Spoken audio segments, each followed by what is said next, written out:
The Peter Schiff Show. Well, the rally in the U.S. stock market continues. The Dow Jones closing up 212 points right at the high of the day. But it's not just the Dow Jones that is rising. And by the way, this is the highest the Dow has closed since early January, so it's better than a one-month high. Oil prices closing above $33 a barrel for West Texas. Again, that's the highest level since early January. Dollar also weak across the board. In fact, I noticed the Canadian dollar hit a 3-month high today against the U.S. dollar. This currency has really been beaten up until recently. So this is not the highest the Canadian has been since early January. But you got to go back 3 months to see the loonie at this exchange rate. And the chart looks pretty good that this currency is going higher. Gold higher again today. Nothing big, up $4 or $5. I think it closed above 1232. So what is behind the rally? And I think it is the deluge of bad economic news that keeps raining down on this market, and including bad earnings from companies, and not just multinationals, companies that are predominantly operating in the United States. These companies are reporting much worse than expected news, and their stocks were getting hammered. But overall, the market is now recovering because I believe more and more people are beginning to realize that the Fed is not only not going to be raising interest rates in 2016, but they're going to be cutting them.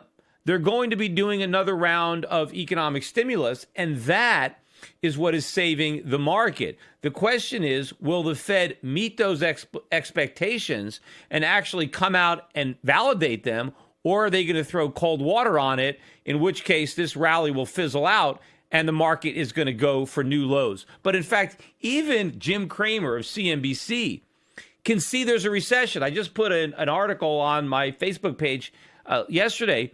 Cramer is saying that the Fed is blind and they can't see a recession. That's exactly what I've been saying. Now, maybe Cramer's been listening to my podcasts. I don't know. I mean, he might listen. I mean, I was on his show. He did a radio show a long, long time ago, and I was on his show. And, of course, he introduced me. It was Peter Schiff, Europe Pacific Capital. There's always a bull market somewhere. That was my tagline. And it was shortly thereafter that he began using the same tagline himself about there's always a bull market somewhere. So if you don't want to know where he got that, he got it from me. Now, I can't prove that, but I never saw him using it until after I was on his radio show or something, and I used it. I mean, I started that tagline back in like 2001 or 2002. I mean, before he started using it on his CNBC program. But in any event, he's been saying the same thing in that, hey, the Fed is blind. I mean, look at how can they say there's no recession? Look at all these signs. And in fact, do you remember the famous interview, which went viral, I think, on YouTube as well? It was Jim Cramer with Erin Burnett. Remember, she was wearing that giraffe skin print dress.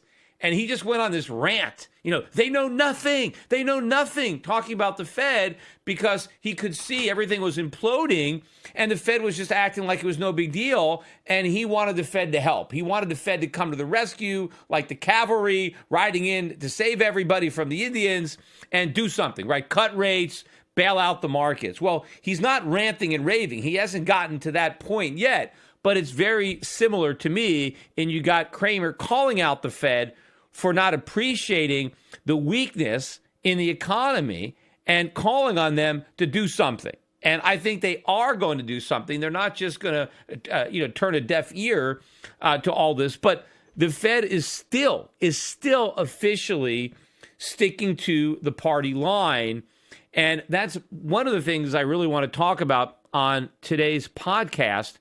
Is the interview I watched this morning with Jim Bullard on CNBC. And so here's one of the interesting things about the interview. First, he told the guy interviewing him, he said that what his concern was, what he was worried about, was that inflation expectations were too low. Now, of all the things that you're going to worry about as a central banker, you're going to worry about the fact that people don't expect enough inflation? I mean, historically, that would be a victory, right? That's what you want as a central banker. You want to stamp out the fear of inflation. But what Bullard wants is more fear, right? He wants people to expect even higher inflation than they currently expect. Now, why would he want that?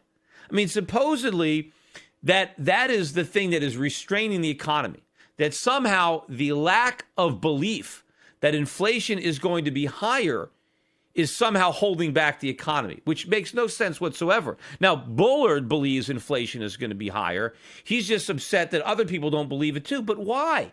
I mean, what possible explanation? I mean, how would the anticipation of higher inflation, how would that help an economy, right? If you thought that prices were going to go up, how would that help you? I mean, I can't. I mean, first of all, let's think about it from the point of view of the consumer. If you believe that inflation was going to be higher in the future, how would that affect you?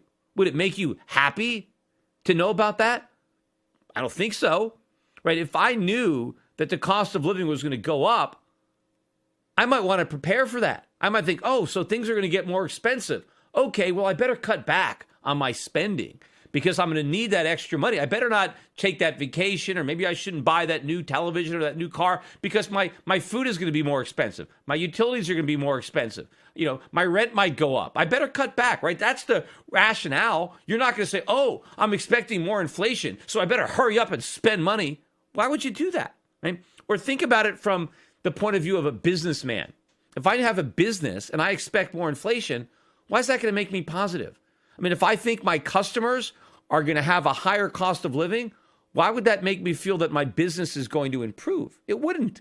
I don't want my customers to have to spend more money on their rent or on their food or on their utility bills. I'd like to see the cost of living go down so that my customers have more money to spend on my products or my services. I mean, the idea that the belief in higher inflation is somehow positive.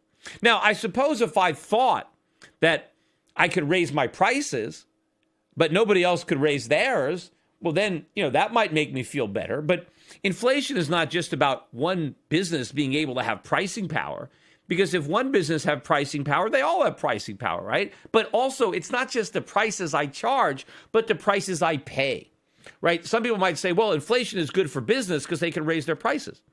But the price doesn't matter. It's the margin that matters.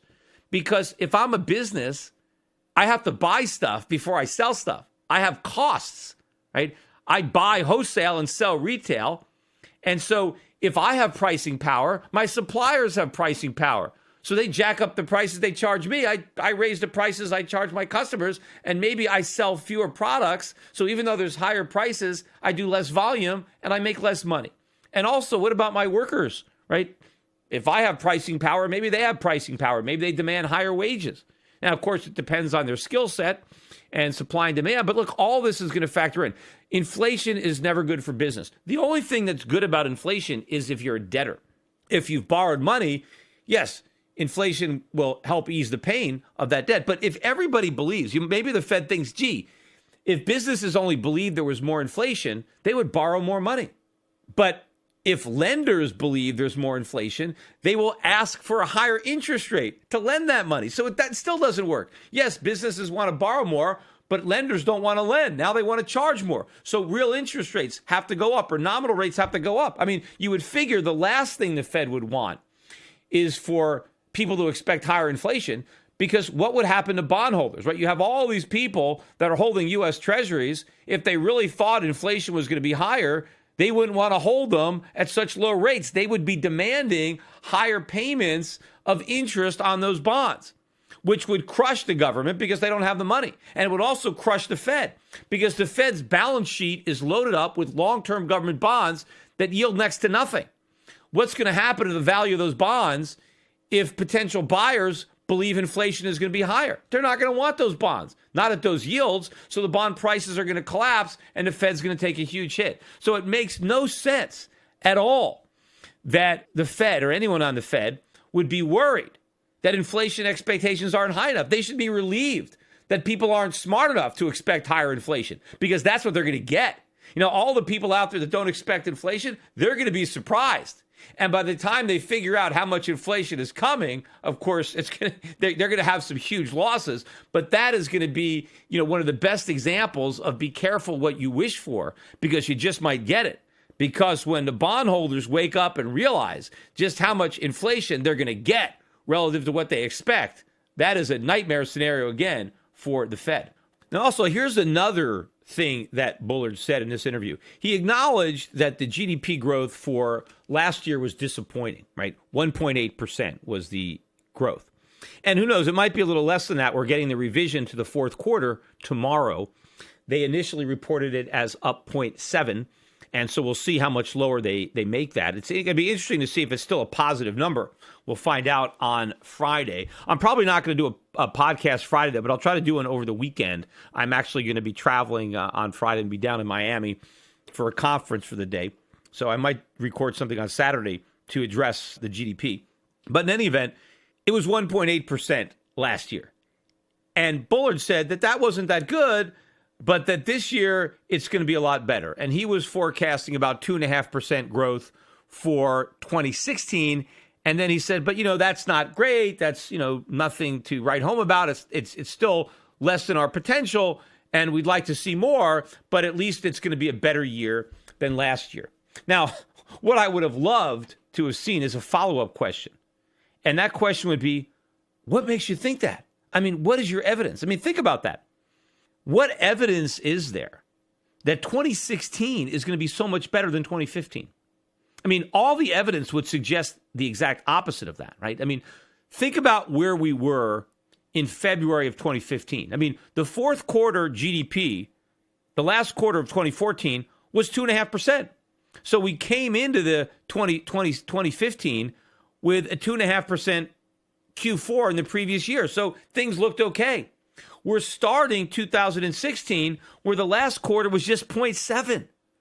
So why would you be so much more optimistic about 2016 given where we're starting relative to where we started 2015? But of course, it's much worse. I mean, the stock market is collapsing, or at least, it's rallying back somewhat, but it's still way down. And look at the financial conditions. Look at the spreads on junk bonds. Look at the carnage in the banks. Look at what's happening with earnings. Look at how many stocks have been obliterated. Look at how many stocks are down 50% or more in the last few months. I mean, that wasn't happening in early 2015. Look at the economic data. Look at the service PMI I mentioned yesterday in contraction below 50. For the first time since the Great Recession, if you don't count the government shutdown. But look at all the ISM and industrial production numbers. And I mean, all the numbers are awful. I mean, we've probably haven't gotten off to a worse start in a year, in any year. I mean, we're off to a worse start for 2016 than we were for 2008. And we all know how that ended up, right? That was a complete disaster. This year is getting off to a worse start than that year. Also, interest rates were at zero for the entirety of 2015. So the economy and the markets had that, tailwind of 0% interest rates. Now we've had a rate hike and we're facing the potential of 3 or 4 more hikes during the course of the year. So instead of having the tailwind, we have the headwind. So if the economy only grew at 1.8% last year, and it didn't have any of these problems at the beginning of the year that we have now with the markets, with the bond markets, with the stock markets, with the economy imploding, with all the problems with the retailers, right? And now, in addition to that, we have higher interest rates, which we didn't have last year. How is it possible that anybody thinking rationally can, at this point in February, proclaim that 2016 is going to be a much better year for the economy than 2015? How could you do that? Based on what evidence? I mean, is the unemployment rate lower? Yes, the unemployment rate is lower, right? But so is labor force participation. That's way lower. And in fact, full-time employment is down. It's part-time employment that's up. So, I mean, are we really in a better position jobs-wise? I don't think so. Plus, look at all the announced layoffs that are building. The weekly unemployment claims, even though they're still low, they're now trending up. So that trend is turning. So I think that given where we were a year ago, we're much more likely to see an increase in unemployment in 2016 than we saw in 2015. So if that's the case too, why would you expect that the economy is going to grow faster in this year? And not just a little bit faster, but considerably faster than it did last year when we didn't have any of these headwinds, The answer has got to be, there's no way. It's impossible. Bullard can't be that dumb. He can't possibly actually believe this. So again, it's got to be open mouth operations. It's got to be a desperate attempt to talk the economy up, field of dreams style. Like, if we build it, it will come, right? If we talk enough about this recovery, then we'll actually have one. They are trying to mold expectations, because remember, they're all team players. Just like Ben Bernanke said, when he was talking in 2005 and 2006, he wasn't giving an honest assessment because he was a member of the administration. He was towing the party line. What is the Obama line? The economy is great because I inherited a disaster from the Republicans and I fixed everything and now we have a great economy. And he wants his minions at the FOMC to basically carry that water for him. Sell that to the public. Sell that to the voters. It's a great economy. It's a great economy. But at some point, they're going to have to change their tune. The question is, what are they going to blame it on, right? They're not going to accept responsibility. They're not going to say it's because of anything that we did wrong, even though it's because of everything they did wrong. But they'll try to blame it on something going on in another country. And finally, too, when he was asked point blank about the rate hikes, Bullard, how many hikes are we going to get? What do you think is going to happen with the rate hikes? And before, he was like, yeah, we're going to get 4 rate hikes. So he was asked, what's going to happen? And he basically dodged the question. And he was said something like, well, Leo, let's not worry about how many hikes, right? It's not about the number. He said, let's just be data dependent. So there he is, data dependent, hedging his bets once again. Look, if you think the economy is going to grow 2.5% during the year, then why wouldn't you say, yeah, we're going to raise rates 3 or 4 times? If you really believe that the economy is going to grow 2.5% a year, the fact that he didn't say that suggests that he doesn't believe it. And of course, how could he believe it? He can't possibly be so dumb that he would actually believe that, given all the information that has already come out, right? Nobody would come to that conclusion. And so he's hedging his bets now. He's already talking about the data. And look, the Fed raised interest rates last year, even though they were data dependent, even though the data was lousy. So the data had nothing to do with the rate hike. It was the calendar. The year was almost over, and they still hadn't raised rates, and they were afraid if they didn't do it, the cat would be out of the bag. People would realize how weak the economy was. So out of desperation, out of this Hail Mary, they raised rates to show how confident they were in this economy, which really, they should have had no confidence in. And in fact, that's why they waited so long, because they had no confidence. And they were so afraid that if they didn't raise rates, their lack of confidence would be confirmed or revealed. So they raised rates and they hoped for the best. And of course, they got the worst. And so now they're backpedaling again, and they're falling back on this data dependent. So the minute you know that they're saying data dependent, it means they're not hiking rates, because they're not data dependent. Data has not, that's their excuse, so they can avoid raising rates, because imagine how much more damage they would do to the economy if they raise rates again. I mean, the markets could barely stand what's already been done. And as I just said, the reason for this rally is based on the growing expectation that the Fed is not going to be raising rates in March or June or probably any time this year. But again, I still don't even think that that's enough. I still think that where we are is going to require a rate cut. But again, you don't get much bang for the buck going from where we are to zero. And even if they go negative, I mean, how negative can they go? The only thing they've got is QE. And even that might not work. Of course, it never actually worked, but it may not even deliver the same type of artificial high that we got before. And I think that if they do another round of QE, as I said before, politically in an election year, they can't just do something that's going to be perceived as a bailout for Wall Street. They're going to have to do a mainstream QE, which is going to be a government spending, tax cut, helicopter drop type Keynesian stimulus that everybody's going to be in favor of, and no one is going to want to oppose it in an election year. And again, also, I don't know how much longer the Fed can hold off, because the longer they wait, the closer to the election, the economy is going to blow up, or the recession is going to emerge in a way that they can't deny it.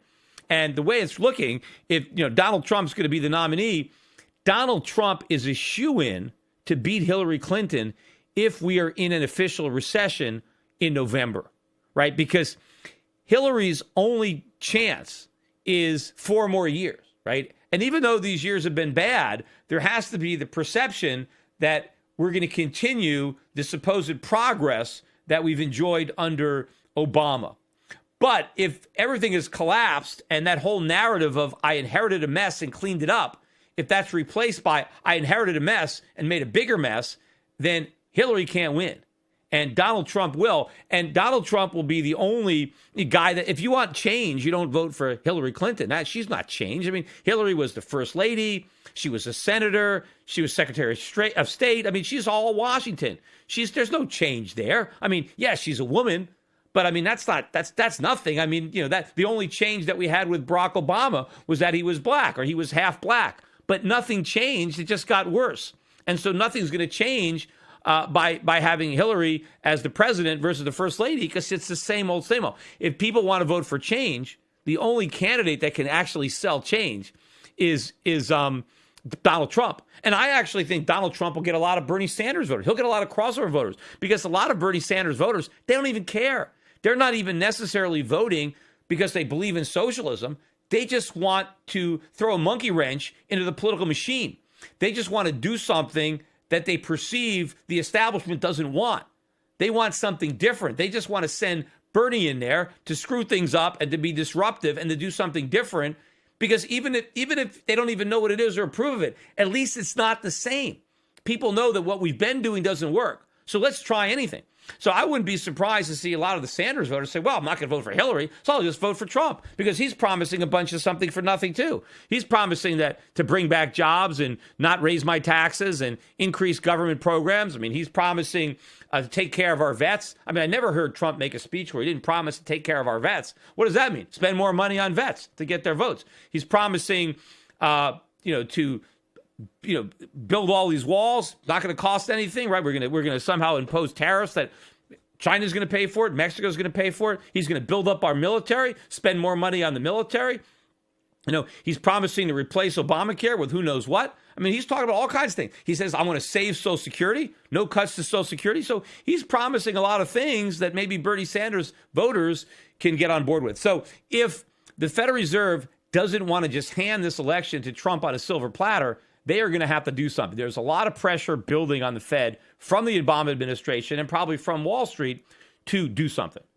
Final thing I want to talk about, as long as I'm on the topic of Bernie Sanders, I read this article and I posted it up on my Facebook page. If you haven't seen it, it's got a lot of reaches so far, 115,000 or so. But it was based on an article in which this economist is claiming that if Sanders is president, I mean, we're going to have this huge boom. I mean, it's going to be an economic boom.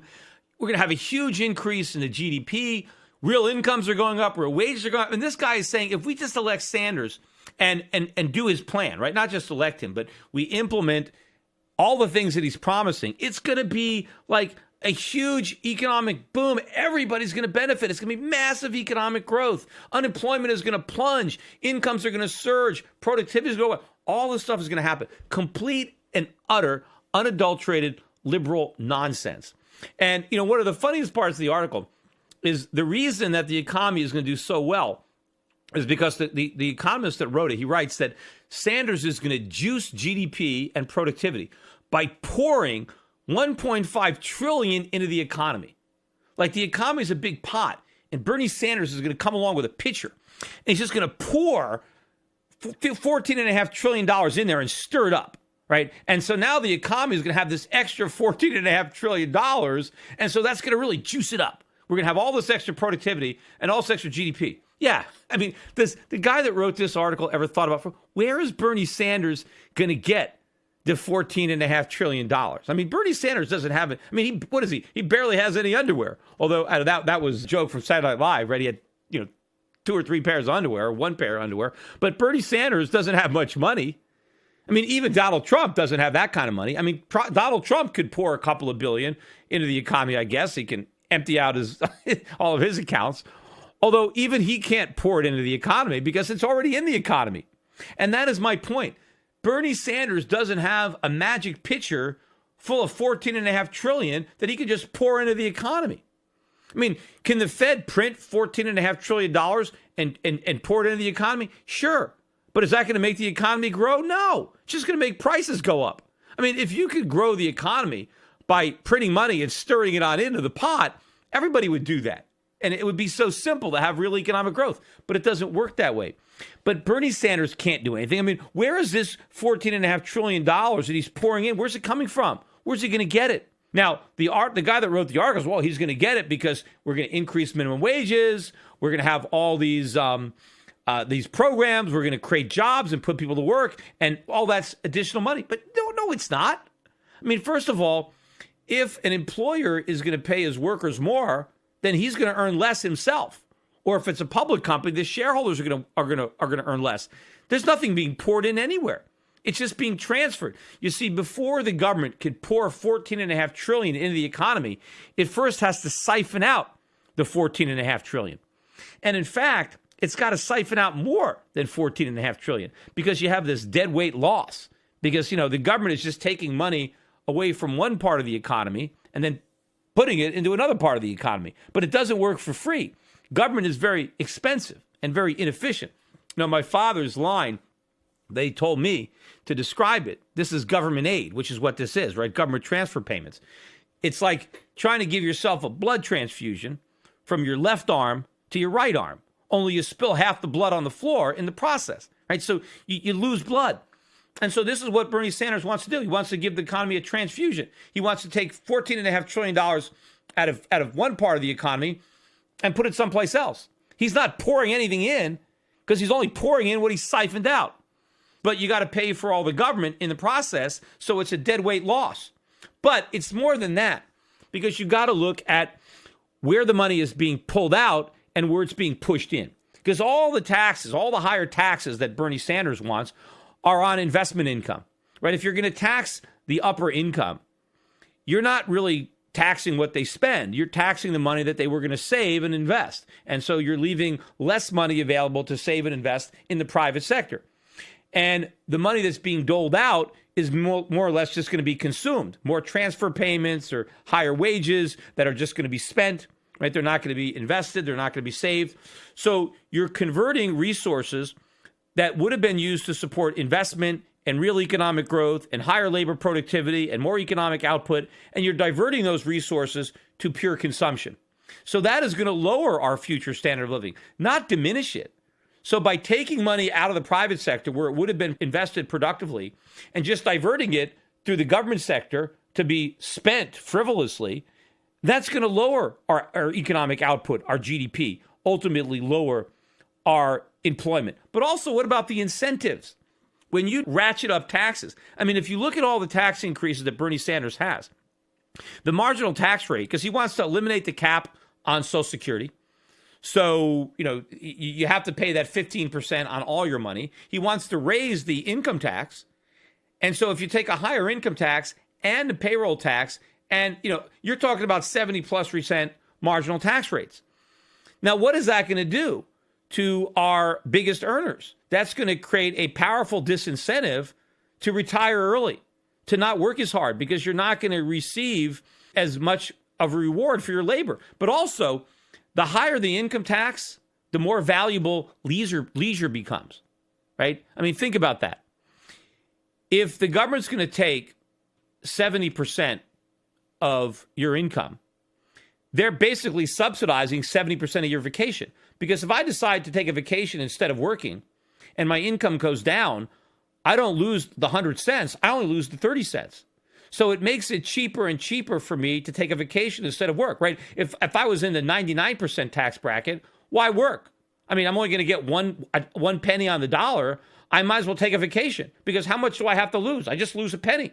The government would lose the 99 cents if I took a vacation. So the higher you make the income tax, the greater the incentive it is for people not to work, to just relax, because they don't lose very much. Right? If there's no income tax at all and you take a vacation, well, you lose whatever you would have earned. You've lost it. So the government is going to create more and more incentives for people who are working not to work as hard. And of course, by just doling out all sorts of money in government programs, you create another incentive for people just to sign up for those programs and to restructure their lives to qualify for these programs. And if that means they work less so they have lower income, so they get more money from the government, that's exactly what they do. So the incentives, when you do this kind of government redistribution, lowers real economic growth, lowers productivity, lowers living standards, lowers employment. So it's the opposite of what this idiot expects. by having massive tax hikes on one segment of the population and then pouring those tax revenues into another part of the economy. He is not pouring anything in. He is not juicing anything. He is destroying. He is liquefying. He is. This is going to implode the economy. All this is socialism. And where has it worked? Right? This is another example. Central bankers will never admit that their monetary policy doesn't work. Well, socialists will never admit that their economic policy doesn't work. No matter how many times it's failed, they never admit it. It's, oh, well, it wasn't done right. I mean, look at East Germany and West Germany. I mean, it wasn't like you had everybody in West Germany trying to get over the wall to get to East Germany. It was the other way around. I mean, the standard of living in West Germany was about the highest in the world. East Germany was a basket case. Look at North Korea, South Korea, North Vietnam, South Vietnam. Look at Taiwan and mainland China, or Hong Kong and mainland China, before mainland China abandoned socialism and embraced the capitalism that was working so well in Hong Kong and Taiwan. I mean, anywhere. Look at Cuba. I mean, there is no example of this working. And in fact, in any capitalist country, as you introduce socialist ideas and socialist programs, you undermine the economic growth. So you could take a look at all the economies in the world and say, okay, which economies are the freest? Which economies have the lowest taxes, the fewest regulations? And you'll see those are the economies that have had the most economic growth. Those are the economies that have the highest per capita incomes. Those are the economies that have the lowest rates of unemployment.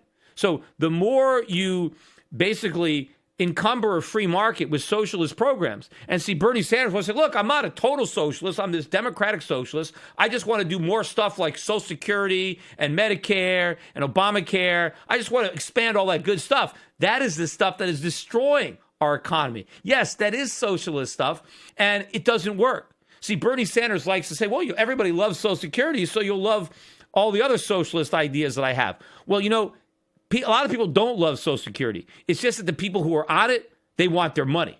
But I bet if you can go back in time and tell a lot of people, hey, what about if we can eliminate the Social Security tax so you can keep all that money and invest it the way you want? Would you like to do that? And I bet a lot of people that are getting Social Security now or about to get it would say, yeah, I want to do that. It's just that so many people want Social Security because they've already paid into, or they think they've paid in for the last 20 or 30 years, and now they want to get what they've been promised.